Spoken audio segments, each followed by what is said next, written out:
Ivan sir, ವಿಧಾನಸಭೆಯಲ್ಲಿ 135 ಸೀಟ್ಗಳನ್ನ ಪಡೆದುಕೊಂಡಂತ ಕಾಂಗ್ರೆಸ್ ಲೋಕಸಭೆಯಲ್ಲಿ 28 ಸೀಟ್ಗಳಲ್ಲಿ ಕೇವಲ 5ಕ್ಕೆ ಬರ್ತಾ ಇದ್ದಾರೆ ಅಂತೇಳಿ ಈಗ ಸದ್ಯಕ್ಕೆ ಸಮೀಕ್ಷೆಯ ಪ್ರಕಾರ ಬರ್ತಾ ಇದೆ. ಅಷ್ಟು ಖುಷಿನೋ ಅಥವಾ ಈ ನಂಬರ್ಸ್ ಎಲ್ಲ ಸುಳ್ಳು ಸಾರ್, ಈ ಸಮೀಕ್ಷೆ ಎಲ್ಲ ಬೋಗಸ್ ಸಾರ್ ಅನ್ನೋ ಸ್ಟೇಟ್ಮೆಂಟ್? ಅರುಣ್, ನಾನು ಒಂದು ಮಾತು ಹೇಳ್ತೇನೆ. ಕರ್ನಾಟಕ ರಾಜ್ಯದಲ್ಲಿ 25 ಜನ ಬಿಜೆಪಿ ಶಾಸಕರುಗಳನ್ನ ಗೆಲ್ಲಿಸಿ ಕಳಿಸಿ, ಬಿಜೆಪಿ ಲೋಕಸಭಾ ಸದಸ್ಯರುಗಳನ್ನು ಗೆಲ್ಲಿಸಿ ಕಳಿಸಿ ಕರ್ನಾಟಕಕ್ಕೆ ನ್ಯಾಯ ಕೊಡಲು ಸಾಧ್ಯವಾಗದವರಿಗೆ ಮತ್ತೆ ಕರ್ನಾಟಕದ ಜನ ಮಣೆ ಹಾಕೋದಿಲ್ಲ. ಯಾವಾಗ 25 ಜನರನ್ನ ಕಳಿಸಿದ್ದೇವೆ, ಕರ್ನಾಟಕದ ತೆರಿಗೆ ದುಡ್ಡನ್ನು ತರಲಿಕ್ಕೆ ಮೋದಿಯವರ ಮುಂದೆ, ದೇಶದ ಪ್ರಧಾನಮಂತ್ರಿ ಮುಂದೆ ಮಾತಾಡ್ಲಿಕ್ಕೆ ಆಗದವರು, ಲೋಕಸಭೆಯಲ್ಲಿ ಮಾತಾಡ್ಲಿಕ್ಕೆ ಆಗದವರು, ಇವರು ಯಾತಕ್ಕಾಗಿ ಮತ ಹಾಕಬೇಕು? ಹಾಗಾಗಿ ನಾನು ಮತ್ತೆ ಹೇಳ್ತೇನೆ, ಈ 25 ಜನ ಪಾರ್ಲಿಮೆಂಟ್ ಮೆಂಬರ್ ಯಾರು ಹಿಂದೆ ನಿಂತಿರಲ್ಲ 2019ರಲ್ಲಿ, ಅವರು ಮತ್ತೆ ಒಟ್ಟಿಗೆ ನಿಲ್ಲಿ. ಬಿಜೆಪಿಗೆ ತನ್ನ ಸವಾಲಿದೆ. ಅವ್ರು ನಿಂತರೆ 5 ಸೀಟು ಬರೋದಿಲ್ಲ. ಅವರಿಗೆ ಏನು, ಯಾವ ಒಂದು ದೃಷ್ಟಿಯಲ್ಲಿ ಅವರು ಮತ ಕೇಳ್ತಾರೆ? ಯಾವ ಅಭಿವೃದ್ಧಿಯಲ್ಲಿ ಮತ ಕೇಳ್ತಾರೆ? ಕೇಂದ್ರದಲ್ಲಿ ಇಷ್ಟು ದೊಡ್ಡ ಸರ್ಕಾರ ಇದೆ ಅಂತಾರೆ, ಡಬಲ್ ಇಂಜಿನ್ ಸರ್ಕಾರ ಇತ್ತು. ಯಾವ ಸಂದರ್ಭದಲ್ಲಿ ಕೂಡ ಕರ್ನಾಟಕಕ್ಕೆ ನ್ಯಾಯ ಕೊಡಲಿಕ್ಕೆ ಅವರು ಪ್ರಯತ್ನ ಮಾಡಲಿಲ್ಲ. ಅಭಿವೃದ್ಧಿ ದೃಷ್ಟಿ ಇಲ್ವೇ ಇಲ್ಲ. ಹಾಗಾಗಿ ಇವತ್ತು ಕರ್ನಾಟಕದಲ್ಲಿ ಬಿಜೆಪಿಗೆ ಯಾವ ಪರಿಸ್ಥಿತಿ ಆಯಿತೋ 2023ರಲ್ಲಿ ಅದೇ ಪರಿಸ್ಥಿತಿ ಮತ್ತೆ ಕರ್ನಾಟಕ ರಾಜ್ಯದಲ್ಲಿ 2024ರಲ್ಲಿ ಲೋಕಸಭಾ ಕ್ಷೇತ್ರ ಚುನಾವಣೆಯಲ್ಲಿ ಆಗ್ತದೆ. ಇದರಲ್ಲಿ ಯಾವುದೇ ಸಂದೇಹ ಬೇಡ.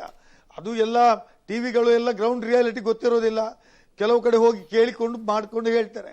ಅದರ ಅರ್ಥ ಕರ್ನಾಟಕ ರಾಜ್ಯದಲ್ಲಿ ನಾನು ಮತ್ತೂ ಹೇಳ್ತೇನೆ, ಮುಂದಿನ ಲೋಕಸಭಾ ಚುನಾವಣೆಗೆ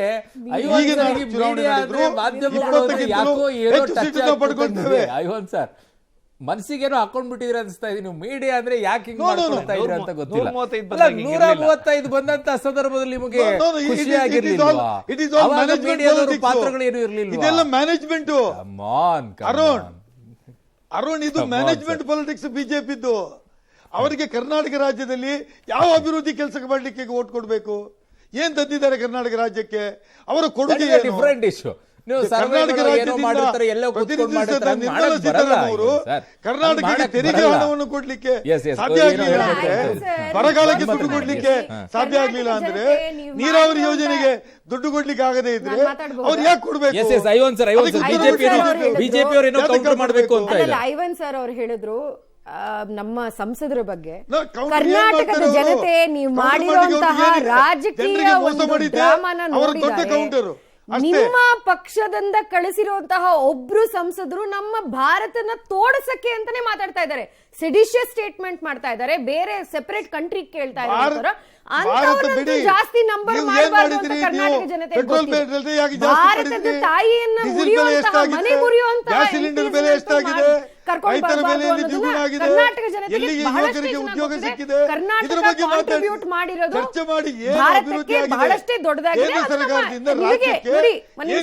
ಮಾತಾಡಕ್ ಬಿಡಿ ದಯವಿಟ್ಟು, ನಾನು ಮಾತಾಡಕ್ ಬಿಡಿ ದಯವಿಟ್ಟು. ನಾನು ನಿಮ್ಗೆ ಉತ್ತರ ಕೊಡೋ ನೆಸೆಸಿಟಿ ಇಲ್ಲ. ಈ ಚರ್ಚೆ ಆಗಿದೆ ಲೋಕಸಭೆಯಲ್ಲಿ, ಜಾಸ್ತಿ ನಿರ್ಮಲಾ ಸೀತಾರಾಮನ್ ಅವರೇ ಕೊಟ್ಟು ನಿಂತು ಕೂತಿದ್ದಾರೆ. ನಾನು ಕೇಳೋ ಪ್ರಶ್ನೆಗೆ ನೀನು ಉತ್ತರ ಕೊಡಿ ಇವಾಗ. ಯಾಕೆ ಅಂದ್ರೆ ಇದಿನ್ನು ನಮ್ಮ ನೀವೇ ಕೊಡಿ. ನಿಮ್ಮ ಪ್ರಧಾನಮಂತ್ರಿ ಇಂಡಿ ಅಲಯನ್ಸ್ಗೆ ಕರ್ನಾಟಕದಿಂದ ಒಬ್ರು ಯಾರು ಹೇಳಿ ದಯವಿಟ್ಟು ನಿಮ್ಮ ಫೇಸ್ ಯಾರು ಹೇಳಿ. ರಘು ಅವರು ಒಂದ್ ನಿಮಿಷ, ಸುರ್ಬಿ ಅವರು ಒಂದ್ ಸೆಕೆಂಡ್, ಐವನ್ ಸರ್ ಒಂದ್ ಸೆಕೆಂಡ್. ನಾನು ಶಂಕರ್ ಶೆಟ್ಟಿ ಅವ್ರ ಹತ್ರ ಹೋಗ್ಬಿಡ್ತೀನಿ. ಶಂಕರ್ ಶೆಟ್ಟಿ ಅವರೇ, ಇವರೆಲ್ಲ ಈಗ ಚರ್ಚೆಗಳು ಬರ್ತಾ ಇರೋದು ಆ ಗ್ಯಾರಂಟಿ ಅವುಗಳನ್ನೆಲ್ಲ ಚರ್ಚೆ ಮಾಡ್ತಾ ಇದ್ದಾರೆ. ನಿಜವಾದಂಥ ಇಂಪ್ಯಾಕ್ಟ್ ಜನರ ಮೇಲೆ ಏನಾಗುತ್ತೆ? ಈ ಸರ್ವೆಯನ್ನು ಬದಿಗಿಡಿ, ಇನ್ನೂ ಒಂದು 60 ದಿನ ಇದೆ. ನಿಜವಾಗಿಯೂ ಲೋಕಸಭೆಗೆ ಜನರ ಮೇಲೆ ಇಂಪ್ಯಾಕ್ಟ್ ಆಗೋದೇನು? ವೋಟ್ ಮಾಡಬೇಕಾದಂಥ ಸಂದರ್ಭದಲ್ಲಿ ಇಂಪ್ಯಾಕ್ಟ್ ಆಗುವಂಥದ್ದು ಏನು ವಿಶ್ಲೇಷಣೆ ಮಾಡೋದು? First of all Modi fact ಭಾರಿ ಇನ್ಫ್ಲುಯೆನ್ಸ್ ಮಾಡ್ತಾರೆ. First of all Modi fact number 1. ಯಾಕೆ? ಒಳ್ಳೆ ಲೀಡರು, ಒಳ್ಳೆ ಆಡಳಿತ ಕೊಟ್ಟಿದ್ದಾರೆ ಅಂತ ಹೇಳಿ ಆಯ್ತಲ್ಲ. ಮತ್ತೆ ಅದರೊಟ್ಟಿಗೆ ಮೋದಿ ಎಂಬ ಒಂದು ಶಕ್ತಿ ಒಟ್ಟಿಗೆ ಈ ಸಲ ಏನಾಗಿದೆ, ಇವರಿಗೆ ಈಗ ರಾಮಬಾಣ ಉಂಟು, ಹನುಮಂತರ ಬಾವುಟ ಉಂಟು, ಗೊತ್ತಾಯ್ತಲ್ಲ. ಕೆಲವು ಪ್ಲಸ್ ಬದುಕಿನ ವಿಚಾರಕ್ಕೆ ಇವ್ರ ಹತ್ರ ಇರುವುದು. ಈಗ ಬಡ ಜನರಿಗೆ ಏನಾದ್ರು ಹೆಲ್ಪ್ ಮಾಡಿದ್ರೆ ಬಿಕಾಸ್ ಆಫ್ 5 ಗ್ಯಾರಂಟೀಸ್ ಅಲ್ಲಿ ಇವ್ರ ಹತ್ರ ಉಂಟು. ಸಾರಿ, ನಾನು ಇಂಟರ್ವ್ಯೂ ಆಗ್ತೇನೆ. ಯಾಕೆ ಹೇಳ್ತಾ ಇದ್ದೀನಿ ಅಂದ್ರೆ, ಒಂದ್ ನಿಮಿಷ ಮೇಡಮ್, 2018ರಲ್ಲಿ ನರೇಂದ್ರ ಮೋದಿ ಅವರ ಸರ್ಕಾರ 2ನೇ ಟರ್ಮ್ ಅಲ್ಲಿ ರೈತರಿಗೆ 6,000 ರೂಪಾಯಿ ಘೋಷಣೆಯನ್ನ ಮಾಡಿ ಬಜೆಟ್ ಅಲ್ಲಿ ಸೇರಿಸ್ಬಿಟ್ಟು 2019 ಚುನಾವಣೆಗೆ ಹೋಗ್ತಾರೆ ಅಲ್ವಾ? ರಾಜ್ಯ ಸರ್ಕಾರ 2,000 ರೂಪಾಯಿ ಗೃಹಲಕ್ಷ್ಮಿ ದುಡ್ಡನ್ನ ಕೊಡ್ತಾ ಇದೆ. ಅದು ಬಿಜೆಪಿಗೆ ಲಾಭ ಆಗುತ್ತೆ ಅನ್ನೋದಾದ್ರೆ ಗೃಹಲಕ್ಷ್ಮಿ 2,000 ರೂಪಾಯಿ ಕೊಡ್ತಾ ಇರೋದು ಯಾಕೆ ಲಾಭ ಆಗೋದಿಲ್ಲ? 5 ಗ್ಯಾರಂಟಿಗಳು ಕಾಂಗ್ರೆಸ್ಗೆ ಯಾಕೆ ಲಾಭ ಆಗೋದಿಲ್ಲ? 5 ಗ್ಯಾರಂಟಿ ನೀವು ಅವರು ರೈತರಿಗೆ 6,000 ಕೊಟ್ಟಿದ್ದಾರೆ ವರ್ಷಕ್ಕೆ ಕಿಸಾನ್ ಇದ್ರಲ್ಲಿ ಅರ್ಥ. ಹೌದು. ಇವ್ರದ್ದು 24,000 ಅಲ್ಲಿ ಬಂದ ಅನೇ ಪಾಯಿಂಟ್ 24,000 ಕೊಡ್ತಾರೆ. ಸಿ ನೀವು ಅಷ್ಟು ಸುಲಭ ಇಲ್ಲ.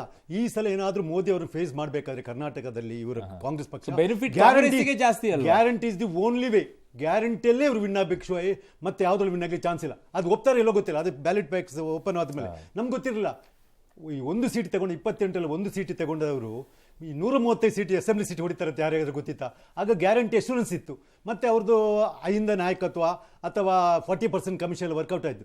ಈ ಸಲ ಯಾವ ಫ್ಯಾಕ್ಟರ್ ವರ್ಕ್ ಆಗ್ತದೆ ಅಂತ ಹೇಳಿಕ ಮತ್ತು ನಾನು ಕ್ಲಾರಿಫೈ ಮಾಡ್ತೇನೆ. ಸೌತ್ ಇಂಡಿಯನ್ ಲೋಕಸಭೆಯಲ್ಲಿ ಜಾತಿ ವರ್ಕೌಟ್ ಆಗುತ್ತೆ ಅಂತ ನನಗೇನು ಅನ್ಸೋದಿಲ್ಲ. ಜಾತಿ ವರ್ಕೌಟ್ ಎಷ್ಟು ಸರ್ಟನ್ ಎಕ್ಸ್ಟೆಂಟ್ ವಿಧಾನಸಭೆಯಲ್ಲಿ ಮತ್ತು ನಾನು ಕ್ಲಾರಿಫೈ ಮಾಡ್ತೇನೆ. ಈಗ ನಮ್ಮಲ್ಲಿ 2 ಜನ ಹೇಳುವಾಗ 104 ಸೀಟ್ ಅಂತ ಹೇಳ್ತಾರೆ. ಸೌತ್ ಇಂಡಿಯಾದಲ್ಲಿ 104 ಸೀಟ್ ಅಲ್ಲ, 131 ಸೀಟ್ ಉಂಟು. ಯಾಕೆ ಅನ್ಡಿವೈಡೆಡ್ ಆಂಧ್ರ ಪ್ರದೇಶದಲ್ಲಿ 42, ಪಾಂಡಿಚೇರಿ ಸೇರಿ ತಮಿಳುನಾಡಲ್ಲಿ 40, 28 ಕರ್ನಾಟಕದ 20 ಕೇರಳ 1 ಲಕ್ಷದೀಪ್ ಸೀಟ್ ತಗೊಂಡು 131 ಸೀಟ್ ಉಂಟು. ಇಟ್ ಇಸ್ ನಾಟ್ ಆಲ್ಮೋಸ್ಟ್ 1/4 ಜಾಸ್ತಿ ಉಂಟು ಆಯ್ತಲ್ಲ.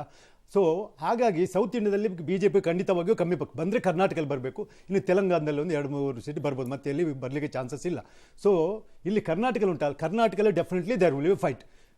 ಈ ಸಲ ಒನ್ ಸೈಡ್, ಈಗ ನಾರ್ತ್ ಇಂಡಿಯಾದಲ್ಲಿ ಒನ್ ಸೈಡ್ ವೇವ್, ಅಲ್ಲಿ ನಿಮಗೆ ಸೀಟ್ ಜಾಸ್ತಿ ಆಗಲಿ, ಪರ್ಸೆಂಟೇಜ್ ವೋಟ್ ಮಾತ್ರ ಸ್ಮ್ಯಾಶ್ ಮಾಡಿಬಿಡ್ತಾರೆ. ಕರ್ನಾಟಕದ ವಿಚಾರದಲ್ಲಿ ಒಂದು ಸ್ಮಾಲ್ ಡೈವರ್ಷನ್ ಕಾಣಿಸ್ತಾ ಇದೆ.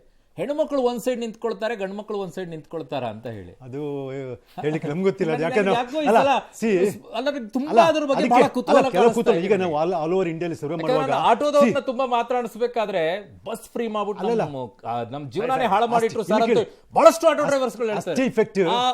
ಆ ಡೈವರ್ಷನ್ ಕಾಣಿಸ್ತಾ ಇದೆಯಾ? Diversion is definitely there. For example ಒಂದು ದೊಡ್ಡ ನ್ಯಾಷನಲ್ ಲೆವೆಲ್ ತಗೊಂಡು ಈ ಮಂಡಲಲ್ಲಿ ಅಂತೆ ಜನರು ಗಂಡಸರು ಜಾಸ್ತಿ ಭಾಗವಹಿಸಿದ್ರಂತೆ. ಅದೇ ರೀತಿ ರಾಮಂದ್ ಬಂತಲ್ಲ ಟೆಂಪಲ್, ಅದರಲ್ಲಿ ಹೆಂಗಸ್ರಿ ಕುತೂಹಲ ಜಾಸ್ತಿ ಐತಂತೆ ಆಯ್ತಲ್ಲ. ಮಂಡಲ್ ವರ್ಸಸ್ ರಾಮ್ ಅದ್ರಲ್ಲಿ ಹೆಂಗಸ್ರಿಗೆ ಒಂದು ಸೆಕ್ಷನ್ ಆದ್ರೆ ಇದೆ. ಇಲ್ಲಿ ಸಾಕ್ಷಿ ನಮ್ಗೆ ಗೃಹಲಕ್ಷ್ಮಿ ಕೊಟ್ಟಿದ್ದಾರೆ. 24,000 ವರ್ಷ ಕೊಡೋದಂದ್ರೆ ತಿಂಗಳಿಗೆ ಆಲ್ಮೋಸ್ಟ್ ಅವ್ರಿಗೆ 5,000 ಕೊಡ್ತಾರೆ. ಅದು ಇದು 5 × 12 ಅಂತ 60,000 ಪರ್ ಇಯರ್ ಸಿಗೋನು ಒಬ್ಬ ಅದಕ್ಕೆ ಋಣಿಯಾಗಿ ಕಾಂಗ್ರೆಸ್ ಸ್ವಲ್ಪ ಮಟ್ಟ ಹಾಕ್ಬೋದು ಓಟ್, ಇಲ್ಲಂತಿಲ್ಲ. ಸೊ ಅದ್ರಲ್ಲಿ ನೀವು around 80% beneficiary, 80% of beneficiary vote ಮಾಡಿದ್ರು ಅವ್ರಿಗೆ 28ರಲ್ಲಿ 14 ಸೀಟ್ ಬರಬೇಕು. 80% ಬೆನಿಫಿಷಿಯರಿ. ನಾನೀಗ ನಮ್ಮ ಮಂಗಳೂರು ಉಡುಪಿ ಕಡೆ ಹೋಗಿದೆ. ಆಕ್ಚುಲಿ ಒನ್ ಸೈಡ್ ಇರ್ತೀಗ. ನಾರ್ತ್ ಇಂಡಿಯಾದಲ್ಲಿ ಬಿಜೆಪಿ ಯಾವ ರೀತಿ ಉಂಟಾ, ನಮ್ಮ ಸೌತ್ ಕರಾವಳಿಯಲ್ಲಿ ಒನ್ ಸೈಡ್ ಇಡಿ ಬಿಜೆಪಿ ಅಂದ್ರೆ. ಕೆಲವರು ಕೇಳುವಾಗ ಸರ್ ಈ ಸಲ ಒಂಚೂರು ಆಲೋಚನೆ ಮಾಡಬೇಕು ಅಂತ, ಯಾಕೆ ನಮ್ಗೆ ಇಷ್ಟೆಲ್ಲ ಬೆನಿಫಿಟ್ ಮಾಡಿದೆ ಈ ಗವರ್ಮೆಂಟ್ ಅಂತ ಹೇಳ್ತಾರೆ. ಅದೊಂದು ತಲೆ ಹೋಗ್ಬಿಡ್ತದೆ. ಮನುಷ್ಯನಿಗೆ ತನಗೆ ಸ್ವಂತ ಏನ್ ಸಿಗ್ತದೆ, ದೇಶಕ್ಕೆ ಏನ್ ಸಿಗ್ತದೆ ಅಂತ ಕೇಳಿದ್ರೆ ಸ್ವಾರ್ಥಿ ಆಗಿ ನನಗೆ ಈ ಚುನಾವಣೆಯಲ್ಲಿರುವಂತದ್ದೇ ಈ ಸ್ವಾರ್ಥಿ ಆಗಿರ್ತಾರೆ. ಆ ಸ್ವಾರ್ಥಿ ಆಗುವಾಗ ಬೆಸ್ಟ್ ಎಕ್ಸಾಂಪಲ್ ಅರೌಂಡ್ 135 ಉತ್ತರ ಕೊಡಕ್ಕೆ ನಾವು ಎಷ್ಟೋ ಚರ್ಚೆ ಮಾಡಿ 135 ಸೀಟ್ ತೆಗಿತಾರೆ ಅಂತ ಯಾರಾದ್ರೂ ಲೆಕ್ಕ ಹಾಕಿದೇವಾ? ಬ್ಯಾಲೆಟ್ ಬಾಕ್ಸ್ ಹೊಡೆದ ಮೇಲೆ 135 ಸೀಟ್ ಕಾಂಗ್ರೆಸ್ ತೆಗಿತಂತ ಎಲ್ಲಾದ್ರೂ ನಂಬರ್ 1 ಪಾರ್ಟಿ ಬಿಜೆಪಿ ಬರ್ಬೋದು ಅಂತ ಹೆಚ್ಚಿನ ಲೆಕ್ಕಾಚಾರ ಇತ್ತು. ಬಿಜೆಪಿ ಅಷ್ಟು ಬರುತ್ತೆ ಅಂತ ಲೆಕ್ಕಾಚಾರ ಇರಲಿಲ್ಲ. 80 to 90 ಬಿಜೆಪಿ ಕುತ್ಕೊಳ್ಬಹುದು, ಅಪ್ ಟು 30 to 35 JDS ಕುತ್ಕೊಳ್ಬಹುದು ಅನ್ನೋ ಲೆಕ್ಕಾಚಾರ ಇದ್ದಿದ್ದು. ಅದು